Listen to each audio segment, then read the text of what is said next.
The living room smelled like pine and cinnamon, the way my mother's house always did in December. She'd had the same wreath hanging above the fireplace since I was 9 years old, slightly lopsided and refusing to be straightened. I used to think that was charming.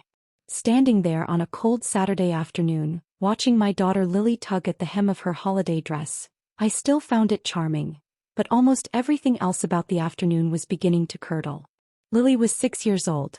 She had chosen her own outfit for the occasion. A green velvet dress she'd spotted in a shop window 3 weeks earlier and talked about every single day since. She had let me braid her hair that morning, sitting very still and very serious on the bathroom counter, as though she understood this was a special occasion and wanted to honor it. She was the kind of child who took things like that seriously. Holiday dinners. Family photographs. Being included. My family had gathered for the annual photo, a tradition my mother had kept alive for over 30 years. She had albums going back to 1989, photos of people in increasingly dated clothing arranged in front of the same fireplace, the same lopsided wreath above them, the backgrounds shifting only in small ways. A new couch, a repainted wall, children appearing and then growing and then appearing with children of their own. The ritual mattered to her in the way that certain rituals matter to certain people. Not because the photographs themselves were precious, but because the act of making them meant something about continuity, about a family choosing to show up in the same place year after year. There were 12 people in the living room. My parents, my 2 sisters, my brother-in-law, various cousins, and my sister Dana's 3 children. Dana's kids were already arranged near the fireplace, wearing coordinated burgundy and cream. My mother was straightening frames on the mantel. My father was arguing pleasantly with my uncle about whether to use the timer or ask someone to take the photo manually. I had brought Lily every year for the past 4 years. She had been in every photo. She knew where to stand. She walked toward the fireplace naturally, moving to her usual spot between me and my cousin's daughter, and that was when Dana stepped in front of her. "Actually," Dana said, not unkindly but with the particular precision of someone who had rehearsed this, "we're doing immediate family only this year. Just the blood relatives." Lily stopped walking. I looked at my sister. "She's been in every photo since she was 2. "I know, and it's always been a little awkward," Dana said, smoothing her blazer. "Mom and I talked about it. Family portraits are for real family. We thought it was time to make it official." There was a moment when I believed someone would say something. My mother had turned from the mantel. My father had gone quiet. My aunt was studying the ceiling. No one spoke. A few people gave small, uncomfortable nods, the kind that communicate agreement without requiring anyone to say the words out loud. Lily hadn't moved. She was still standing in the middle of the room, close enough to the fireplace that the light caught the green velvet and made it shimmer. She was looking at me with an expression that no 6-year-old should have, the specific expression of a child who is trying to understand why she has been asked to step out of a room where she believed she belonged. I didn't say anything either. Not in that moment. I walked to her, took her hand quietly and said, "Let's get your coat." She didn't ask questions until we were in the car. Then she asked, in a very small voice, whether she had done something wrong. I told her no. I told her she had done absolutely nothing wrong. I told her she was exactly who she was supposed to be, and sometimes adults made decisions that had nothing to do with the people they affected. I wanted to say more than that. I wanted to explain the whole complicated machinery of family, the way certain people decide without ever quite saying it out loud, that some children matter more than others, and that this is not a reflection of the children but of the people making the decision. But she was 6 and it was cold and the street outside the window was full of lights, and what she needed in that moment was not an explanation.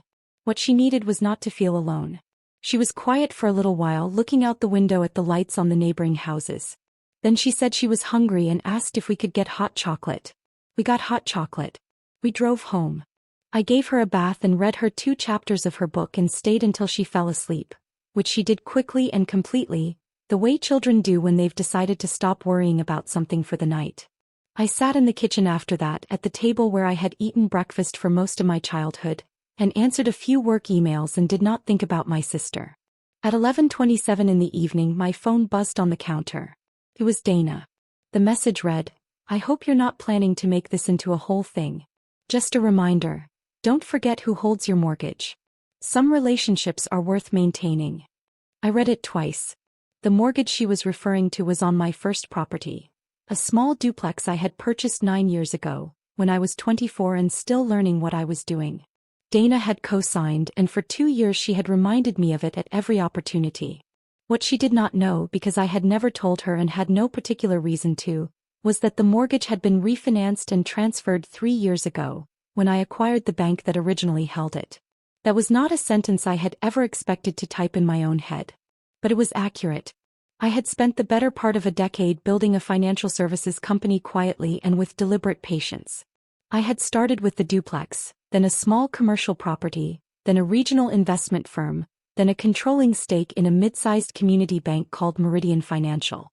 The acquisition had closed 18 months ago. It had been covered briefly in trade publications and not at all in any newspaper my family read. I had not mentioned it at dinner. I had not mentioned it at Thanksgiving or at the birthday party in July, or at any of the Sunday lunches where Dana had occasionally referred to me as being good with numbers, in the slightly condescending tone of someone who considers that a limited skill. The business had grown in the way that things tend to grow when you pay attention to them consistently and resist the urge to announce yourself. I had hired carefully, reinvested aggressively, and made a habit of learning the details of every transaction I touched. I was not a natural risk taker. I was someone who understood risk well enough to manage it, which is a different thing and in many ways more useful. By the time I acquired Meridian, I had a team of 43 people who were genuinely excellent at their work, and I trusted them, and we had built something that operated with very little drama. My mortgage, the original duplex mortgage, had been transferred to Meridian's portfolio during the restructuring. I now held in effect the paper on my own loan, which meant the threat Dana had just texted me from her living room at nearly midnight was a threat she did not have the power to make. I did not respond immediately. I made a cup of tea. I thought about Lily standing in the middle of the living room in her green dress, looking at me with that expression. Then I opened my email and forwarded the acquisition documents to Dana's address. The full filing, the regulatory approval, the transfer records. One document in particular made the ownership structure very clear. I added a single line at the top, "For your records." I sent it at 11:52 and went to bed. She called the next morning at 7:14. I let it go to voicemail. She called again at 7:31. I was making Lily's breakfast, scrambled eggs, the kind with a little cheese in them that she liked, so I let that one go as well. The third call came while Lily was eating her toast, and I stepped into the hallway to answer it. Dana's voice was different than I had ever heard it. Not angry exactly. Tighter. The way a voice sounds when someone is working very hard to stay measured. "Is this some kind of joke?" she said. "No," I said. "You own Meridian." "My company holds the controlling interest, yes." Pause. "For how long?" "The acquisition closed about 18 months ago." Another pause longer. "And our mortgage, the duplex mortgage, was transferred to Meridian's portfolio during the restructuring. You're listed as a co-signer on a loan that's administered by a bank in which I hold a controlling stake. That's the current situation." She was quiet for long enough that I checked to make sure the call hadn't dropped. "Why didn't you say anything?" she finally asked. It was a reasonable question, and I considered it honestly before answering. The truthful answer was that it had never seemed necessary. I had not built a financial services company in order to impress my family or to win arguments at dinner. I had built it because I found the work genuinely interesting and because I was good at it and because I had started with a duplex at 24 and found I didn't want to stop. The fact that no one in my family knew about it was not a secret I had actively maintained. It was simply a gap that had never needed to close. Until last night, when a gap had opened beneath Lily's feet in the middle of a living room, and I had watched everyone stand around it and say nothing. "You sent me a text threatening me over a mortgage you thought you controlled," I said. That seemed worth clarifying. "I wasn't threatening you. I was just..." "You said, 'Don't forget who holds your mortgage.' That's what you said." She didn't answer that. "Dana," I said, "I'm not interested in making this into a legal situation or a financial one. That's not what I want. But I need you to understand that when you sent that message you thought you had leverage over me. And you don't. You haven't for a long time. I think we both needed to know that." "So what happens now?" she asked. "Nothing dramatic," I said.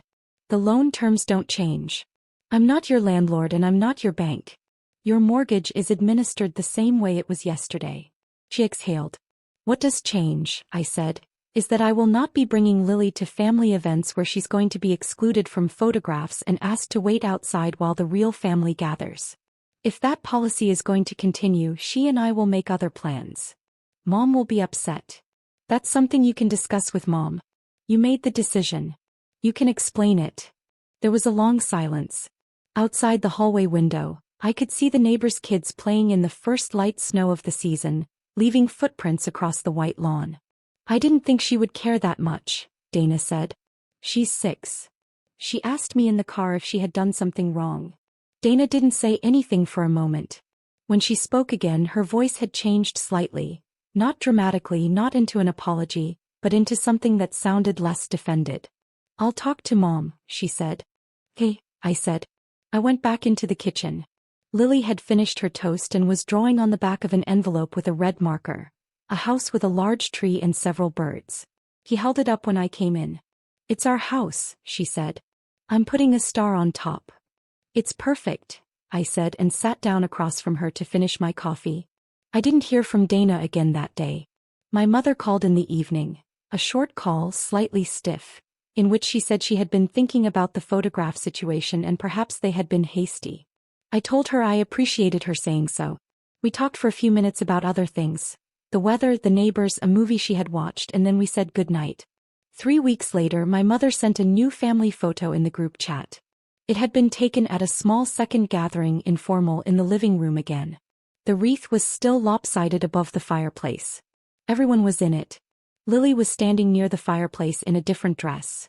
A red one this time, her own choice, and she was laughing at something just outside the frame, her head tilted back slightly the way it does when something genuinely catches her off guard. I saved it to my phone and looked at it for a long moment. Lily never knew about the text or the mortgage or any of the rest of it. She knew that we had left early that afternoon and gotten hot chocolate, and that 3 weeks later she had gone back and been in the photo. That was the version of events she carried forward. That things had been strange for a moment and then had been fixed. 6-year-olds deserve at least that much continuity. The rest of it, the documents, the acquisition papers, the 1152 email, stayed where it belonged. Not a secret exactly. Just a fact that had been stated once, clearly, at the moment it needed to be stated. And then the ordinary business of things had resumed.